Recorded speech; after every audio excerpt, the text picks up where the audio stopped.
नमस्कार, सोनल्स रेसिपीजमध्ये तुमचं खूप खूप मनापासून स्वागत करते. आणि आज आपण आपल्या या चॅनलमध्ये मस्त अशी महाराष्ट्रीयन व्हेज थाळी बनवणार आहोत.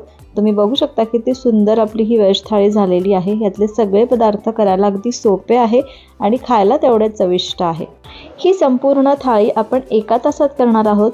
जेव्हा आपण थाळी करतो किंवा कुठलाही जास्त पदार्थ म्हणजे जास्त लोकांसाठी आपण करतो किंवा बरेच आपल्याला पदार्थ करायचे असतात, तेव्हा बरीचशी प्लॅनिंग करावी लागते. मग जर प्लॅनिंग असेल तर आपली ही थाळी कुठलीही व्हेज थाळी असेल ज्यामध्ये 5-6 पेक्षा जास्त पदार्थ असतील तरी पण ती आपण 1 तासात तयार करू शकतो. कारण इथे आपण या थाळी करताना सगळ्यात आधी जी काही सगळी तयारी आहे ती करून घेणार आहोत.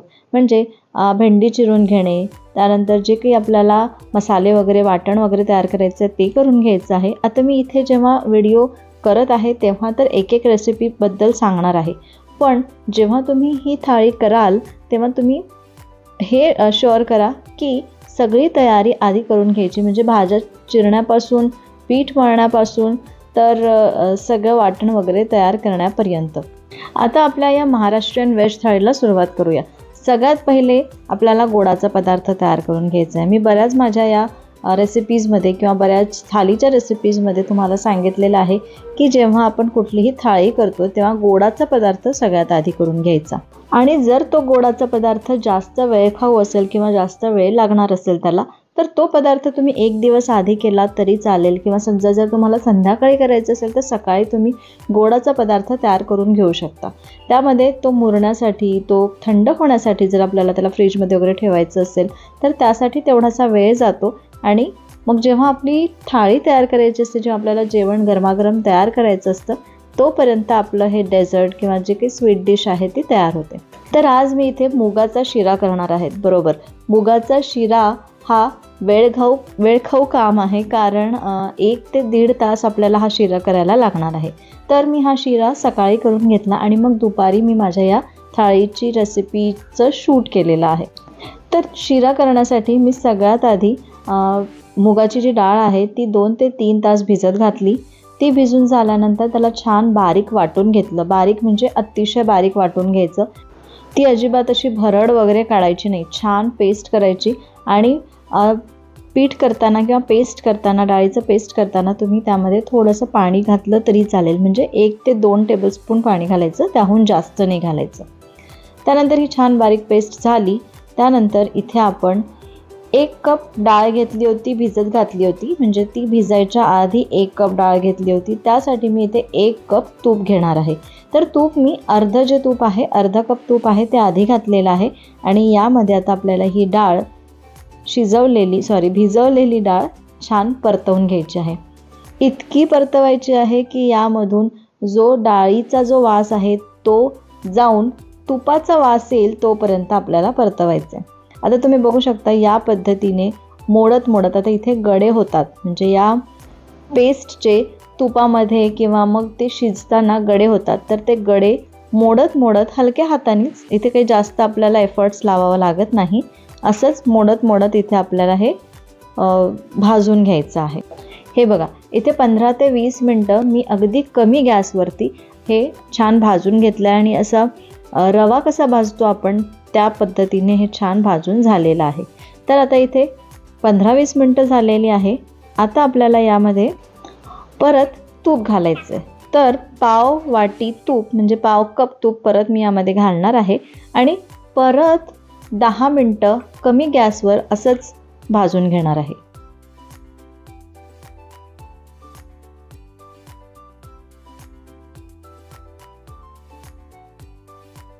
आता तुम्हाला मुगाच्या हलव्याचा कसा रंग पाहिजे तसं भाजून घ्यायचं आहे, पण गॅस अतिशय कमी ठेवायचा आहे, मोठ्या गॅसवर भाजायचं नाही. आता आपल्याला यामध्ये साखर घालायची आहे, पण अशीच साखर न घालता आपण याचा थोडासा पाक तयार करून घेणार आहोत.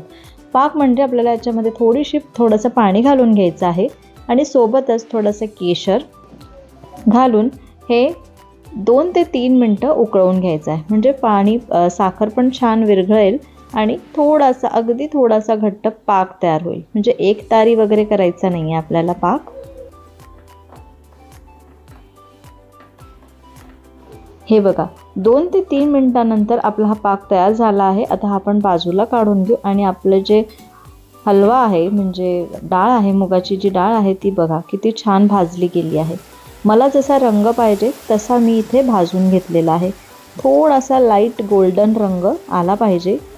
आता हा पाक घालून आपल्याला परत हा पाक छान घट्ट होतपर्यंत म्हणजे हे जे डाळ आहे किंवा आपला हा जो हलवा आहे थोडासा अजून घट्ट होतपर्यंत याला परतवून घ्यायचं आहे.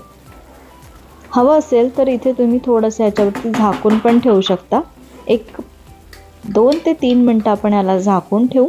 हे बघा डाळीने सगळं पाणी आणि हा जो पाक आहे, साखर आहे ती सगळी छान ॲब्झॉर्ब केलेली आहे आणि हे घट्ट झालेलं आहे. आता या स्टेजमध्ये आपल्याला पाव किलो इथे खवा घालायचा आहे. आता मुगाचा शिरा बरेच जण इन्स्टंट मुगाचा शिरा म्हणून करतात, पण जी चव अशा मुगाच्या शिऱ्यामध्ये आहे तशी त्या इन्स्टंट शिऱ्यामध्ये नाही लागत. आणि हा जो शिरा आहे यामध्ये आपण खवा घालणार आहोत. आता मी इथे म्हणणार पण नाही की हे ऑप्शनल आहे, खवा जरूर घाला. तुम्ही जोपर्यंत मुगाच्या हलव्यामध्ये खवा घालत नाही तोपर्यंत त्या हलव्याची एक रिच आणि मस्त अशी टेस्ट येत नाही. तर इथे मी पाव किलो खवा घेतलेला आहे आणि तो पण यामध्ये घातलेला आहे. म्हणजे आपण 1 वाटी मुगाची डाळ घेतली होती, तर 1 वाटी मुगाच्या डाळीला 1 कप तूप आणि 1 पाव किंवा पाव किलो किंवा 200 ग्राम असा 250 ग्राम असा खवा घालायचा आहे. हे जे प्रमाण आहे ते अगदी योग्य आहे. तुम्हाला वाटत असेल तर तुम्ही हे कुठेतरी नोट करून घ्या, म्हणजे तुम्हाला लक्षात राहील की आपल्याला मुगाचा हलवा कसा करायचा आहे आणि त्यासाठी किती प्रमाण लागणार आहे. आता मी जे बाकीचं उरलेलं तूप होतं 1 कपापैकी, मग त्याच्यामध्ये मी थोडेसे काजू बदाम भाजून घेतले, तळून घेतले आणि ते पण तूप आणि हे सगळे ड्रायफ्रूट्स यामध्येच घालून घेतलेलं आहे. आणि तुम्ही बघू शकता इथे आपला मुगाचा हलवा तयार आहे. आता आपण पुरीचं पीठ भिजवून घेऊ. तर मी इथे वरण भाताचा कुकर लावून घेतलेला आहे आणि आता इथे पुरीचं पीठ भिजवून घेत आहे. त्यासाठी मी 2 कप गव्हाचं पीठ घेतलं, पाव कप रवा आणि पाव कप इथे बेसन घेतलेलं आहे. त्यानंतर मीठ घालून घेऊ. 1 टेबलस्पून यामध्ये आपण तेल घालून घेऊ आणि हे छान मळून घेऊ. मळताना आपल्याला घट्ट मळायचं आहे. पुरीचं पीठ जर आपण घट्ट मळलं तर पुरी पण छान क्रिस्पी आणि मस्त अशी टम्म फुगलेली राहते. कधीही पुरीचं पीठ मऊ सॉफ्ट मळायचं नाही, त्यामुळे आपली जी पुरी आहे ती सॉफ्ट होते. तर इथे टम्म फुगलेल्या पुरीसाठी पीठ जे आहे ते घट्टच मळायचं आहे. हे बघा आपलं पीठ पण छान मळून झालेलं आहे. आता आपण याला झाकून बाकीचे सगळे पदार्थ होतपर्यंत बाजूला ठेवून देऊ. आजच्या आपल्या या व्हेज थालीमध्ये, महाराष्ट्रीयन व्हेज थालीमध्ये मी भेंडी करणार आहे, म्हणजे क्रिस्पी भेंडी करणार आहे. तर इथे आपण ही जी भेंडी आहे ती भाजीच्या फॉर्ममध्ये न करता थोडीशी, तुम्ही त्याला भाजी म्हणून पण खाऊ शकता, पण तुम्ही याला असं एखादं स्टार्टर म्हणून खाऊ शकता किंवा जसं तर जेवणामध्ये कुठला तरी तळणीचा पदार्थ असावा तर त्यासाठी पण तुम्ही अशी क्रिस्पी भेंडी करू शकता. तर मी इथे त्याचं देठ आणि जो टीप आहे, मागचा जो भाग आहे तो कट करून घेतला. ही भेंडी मोठी आहे त्यासाठी मी 2 मधून भाग करून घेतले, चिरून घेतला आणि त्याला असे एका भेंडीचे 4 भाग करून घेतलेले आहे, त्याला स्लिट करून घेतला आहे. याप्रमाणेच मी सगळी भेंडी करून घेतलेली आहे. आता यामध्ये आपल्याला सगळे मसाले घालून घ्यायचे आहे. इथे तुम्ही जे या भेंडीचे जे काय म्हणतात त्याला बिया जर काढू शकत असाल तर काढलं तरी चालेल, पण इथे आपण जेव्हा हे सगळं मिक्स करतो तेव्हा याच्या बिया ऑटोमॅटिक निघून जातात. तर मी इथे चवीपुरतं मीठ, त्यानंतर धणे जिरे पूड, हळद, तिखट आणि चाट मसाला घातलेला आहे. प्रमाण मी डिस्क्रिप्शन बॉक्समध्ये दिलेलं आहे. आता याला हे सगळं छान असं हाताने लावून घ्यायचं. आता मीठ लावल्याने काय होतं, याला थोडंसं पाणी सुटतं. तर हे 5 मिनटं आपल्याला असंच ठेवायचं आहे. इथे 5 मिनटं झाल्यानंतर या भेंडीवरती आपल्याला 1 चमचा किंवा 1 टेबलस्पून असं बेसन लावून घ्यायचं आहे.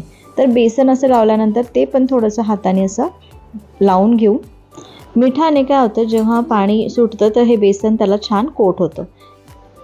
इकडे मी बाजूला तेल गरम करायला ठेवलं आणि तुम्ही बघू शकता तेल पण छान गरम झालेलं आहे. 1 भेंडी मी यामध्ये सोडून दाखवली, तळून तुम्ही बघू शकता तेल जे आहे ते अतिशय गरम असायला पाहिजे आणि थोडं सुरुवातीला गरम तेलातच हे आपल्याला तळायचं आहे. तर सुरुवातीला 1 मिनिट गॅस मोठा ठेवायचा आणि नंतर तुम्हाला जर वाटत असेल की जास्त लवकर रंग येत आहे भेंडीला तर मीडियम गॅसवरती तुम्ही तळू शकता. तर मीडियम टू हाय गॅसवरती आपल्याला ही भेंडी क्रिस्पी होतपर्यंत तळून घ्यायची आहे. इथे कुठेच अजिबात गॅस आपल्याला कमी करायचा नाही आहे. आणि ही भेंडी तळताना एक महत्त्वाची काळजी ही घ्यायची, जर याच्यामध्ये तुमच्या त्या भेंडीच्या बिया जर राहिल्या तर त्या तेलामध्ये कधी कधी फुटतात, म्हणून बिया शक्यतो काढून घ्यायच्या किंवा आपण जेव्हा चोळतो सगळे मसाले बेसन तर तेव्हा ते ऑटोमॅटिक निघतात, तर तेव्हा ते बिया काढून घ्यायच्या आहे. हे बघा किती छान क्रिस्पी आपली भेंडी तयार झालेली आहे. आता आपण रसा भाजी करणार आहोत आपल्या या थाळीसाठी. तर इथे मी एक वाटण तयार करून घेत आहे. त्यासाठी तमालपत्र, वेलची, 2 लवंग, त्यानंतर खोबरं 2 टेबलस्पून असं मी खोबरं घेतलेलं आहे, ते थोडंसं असे काप करून घेतले आहे. त्यानंतर 1 टेबलस्पून धणे आणि अर्धा टेबलस्पून जिरे घेतलेले आहे आणि ते पण छान भाजून घेऊ. जे सगळे मसाले आहे खडे मसाले ते भाजून झालेले आहे तर ते मी काढून घेते आणि खोबरं जे आहे ते थोडंसं भाजायचं बाकी आहे, तर मी ते परत थोडंसं भाजून घेत आहे. हे भाजताना थोडंसं तेल घातलं तरी चालेल, तर मी इथे 1 टीस्पून असं तेल घालून हे खोबरं पण छान खमंग भाजून घेत आहे. थोडंसं डार्क रंगावरती जर भाजलं तर आपल्या भाजीला रंग छान येतो. तर हे बघा आपलं खोबरं पण छान असं खरपूस भाजून झालेलं आहे, ते पण काढून घेऊ. आता इथे मी 1 मीडियम साईजचा कांदा आणि 1 टोमॅटो असा मोठा लांब लांब चिरून घेतलेला आहे आणि तो पण भाजून घ्यायचा आहे. तर तो पण थोडासा डार्क रंगावर आपण भाजून घेऊ. 2 मिनटं भाजताना आपण इथे 1 टीस्पून असं तेल घालून घेतलेलं आहे. हे बघा किती छान आपला हा कांदा आणि टोमॅटो भाजून झाला आहे. आता आपण हा काढून घेऊ आणि याला थंड करून घेऊ. आता या रस्साभाजीला, तर रस्साभाजी आपण इथे मटकीची करणार आहोत, तर त्यासाठी मी इथे एका कढईमध्ये 3 टेबलस्पून असं तेल घेतलं. तेल गरम झालं की यामध्ये आपण फोडणीला सगळ्यात आधी कांदा घालू. तर मी 1 मीडियम साईजचा कांदा बारीक चिरून घेतला, तो घालून घेतलेला आहे आणि हा कांदा आता 2 मिनटं किंवा थोडा सॉफ्ट होतपर्यंत परतवून घेऊ. यामध्ये आपण 1 काडी कढीपत्त्याची घालून घेऊ. कढीपत्त्याने आपल्या या भाजीला टेस्ट खूप छान येते, म्हणून कढीपत्ता जर असेल तर नक्की घाला. त्यानंतर इथे आपण 1 टेबलस्पून आलं लसूण पेस्ट घालून घेऊ. ही पण 1 मिनटं परतवू. त्यानंतर आपण जे तयार केलेलं वाटण आहे ते घालू. तर इथे संपूर्ण वाटण मी वापरून घेणार आहे, घालून घेणार आहे. आपल्याला ही भाजी 3 ते 4 जणांना इनफ होते. तर इथे हे वाटण पण आपण 1 ते 2 मिनटं परतवून घेऊ. याला छान तेल सुटलेलं आहे. आता यामध्ये आपण सगळे सुके मसाले घालून घेऊ. तर मी इथे हळद घालून घेतली 1/2 चमचा, तिखट 4 चमचे घालून घेतलेले आहे, कश्मीरी लाल मिरची घातली आहे, त्यामुळे रंग चांगला येईल पण तिखट जास्त होणार नाही, किंवा तिखट तुम्हाला कितपत पाहिजे त्याप्रमाणे घालू शकता. त्यानंतर मीठ घालून घेतलं आणि परत याला परतवून घेऊ. हे बघा 1 मिनिट याला परतवून झाल्यानंतर याला छान तेल सुटलेलं आहे. आता आपण ही मटकी घालून घेऊ. मटकीला छान मोड आलेली आहे आणि ही मटकी मी थोडीशी धुवून घेतली, कारण कधी कधी जेव्हा आपण मोड आणायला ठेवतो तर त्या मटकीला थोडासा वास येतो जर ती जास्त वेळ वगैरे राहिली तर, किंवा जर तुम्ही बाजारातून विकत मटकी आणत असाल तर अशी तयार पण मिळते, तर ती जर आणत असाल तर ती नक्की धुवा, पण घरातली पण थोडीशी धुवूनच त्यानंतर यामध्ये घालायची आहे. त्यानंतर याला आपण थोडंसं परतवून घेऊ 1 मिनटं.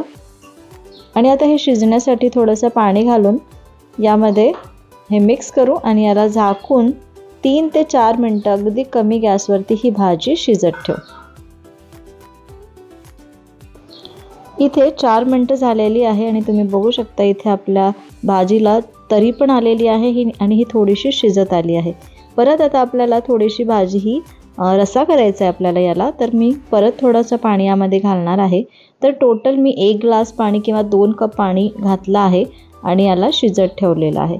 इथे मटकी मी सुरुवातीला उकळवली वगैरे नाही आहे, त्याच्यामुळे या मटकीच्या भाजीची टेस्ट जास्त वाढते. म्हणजेच जेव्हा आपण कुठलीही भाजी जी लवकर शिजू शकते तर ती मसाल्यामध्ये शिजवायची, ज्यामुळे त्या भाजीची चव अजून वाढते. तर ही महत्त्वाची टिप नक्की लक्षात ठेवा.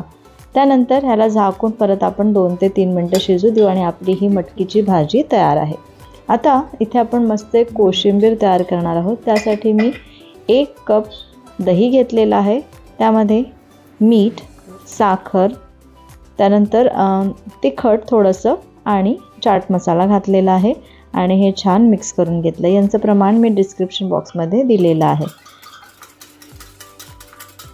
हे असं प्लेन छान फेटून घेऊ, कारण दहीचे लम्प्स होतात, मग ते छान प्लेन झालं की आपली कोशिंबीर छान होते। आता यामध्ये मी थोड्याशा भाज्या ज्या आहे त्या अशा चिरून घेतल्या, म्हणजे यामध्ये मी कांदा, काकडी आणि टोमॅटो घेतलेला आहे, थोडीशी मिरची घेतली आहे आणि कोथिंबीर घेतली आहे। तर असे थोडेसे मोठे मोठेच काप करून घेतले आहे आणि आता हे यामध्ये घालून छान मिक्स करून घेऊ। तर आपली ही पटकन होणारी कोशिंबीर पण तयार आहे।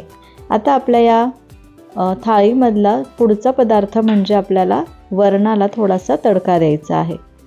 त्याआधी ही जी भाजी आहे ती बघू शकता की ती छान आपली उकळली आहे आणि आता ही आपली भाजी तयार आहे। इथे तुम्ही थोडासा गरम मसाला घालायचा आणि कोथिंबीर घालायची आहे। तर इतपत असा रस्सा मी ठेवलेला आहे, तुम्हाला जसा पाहिजे तसं तुम्ही इथे ॲडजस्ट करू शकता कन्सिस्टन्सी या भाजीची। आता इथे दाल तडका किंवा वरणाला फोडणी द्यायची आहे, त्यासाठी मी इथे का पॅनमध्ये 1 टेबलस्पून एवढं तेल घेतलं, त्यामध्ये 4-5 लसणाच्या पाकळ्या अशा कट करून घेतल्या, त्या घातल्या। त्यानंतर यामध्ये आपण जिरे आणि मोहरी घालून घेतलेली आहे। पहिले मोहरी तडतडली की मग जिरे घालायचे, त्यानंतर लाल सुक्या मिरच्या घातल्या, सोबतच थोडंसं हिंग घालून घेऊ। फोडणीच्या वरणामध्ये किंवा दाल तडक्यामध्ये हिंगाचा खूप छान टेस्ट येते, त्याच्यामुळे हिंग जरूर घाला। ही फोडणी आपण एकदा अशी मिक्स करून घेऊ। कढीपत्ता घातलेला आहे आणि आता यामध्ये आपण वरण घालून घेऊ। तर मी वरण थोडंसं घोटून घेतलं आणि त्यामध्ये थोडेसे मोठे मोठे असे टोमॅटोचे काप घालून घेतलेले आहे। यामध्ये थोडंसं आपण पाणी घालून घेतलं आणि हे छान मिक्स करून घेऊ आणि आपलं हे वरण थोडंसं उकळू देऊ। तर आपल्याला मीडियम गॅसवर एक 2-3 मिनटं याला उकळून घ्यायचं आहे। चवीपुरतं मीठ घालून घेऊ। तसं मी वरण शिजताना हळद घातलेली होती, पण मला इथे थोडीशी हळद कमी वाटते म्हणून मी अगदी पाव चमचापेक्षा थोडीशी कमी असं हळद घालून घेतली आणि आता आपलं हे वरण थोडंसं आपण उकळू देऊ।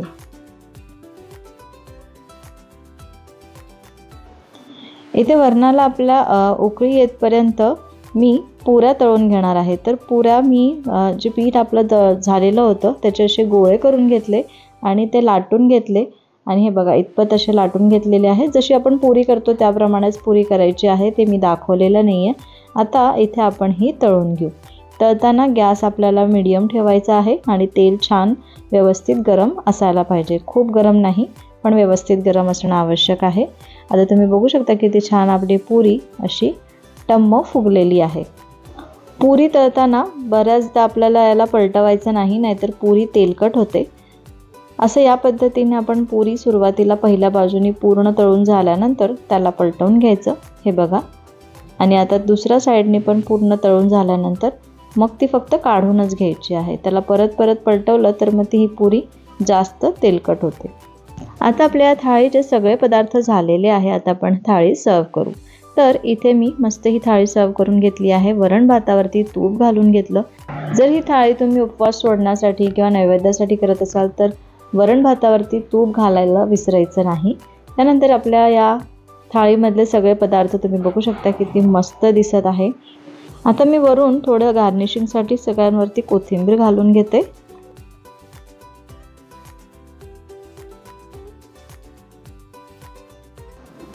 हे बघ आपल्या थाळीचा सगळ्यात आधी गोडाचा पदार्थ म्हणजे मुगाचा हलवा किती सुंदर दिसतोय, रंग पण किती छान आलेला आहे।